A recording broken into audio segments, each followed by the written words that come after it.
עוד קיט ועוד קיט ועוד קיט, והתקליט הולך וחוזר ומכה קטנה, והנה הלקוח מקבל קיט בלי להוסיף שקל. עוד 3, 2, 1. הרכב היה גריל של AMG וטמבון סטנדרטי, כל סיפור חוזר ונשנה, קיבל מכה קטנה וחברת ביטוח, בלה בלה בלה, הכל חינם. שים לב מה הוא הולך לקבל. יואו!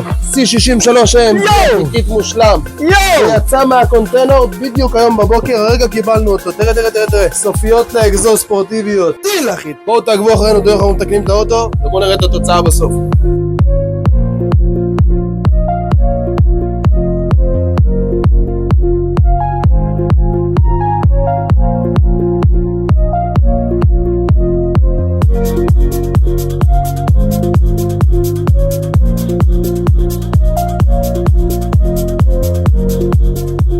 הנה לכם התוצאה חברים, C63 הפכה מ-C180 ל-C63.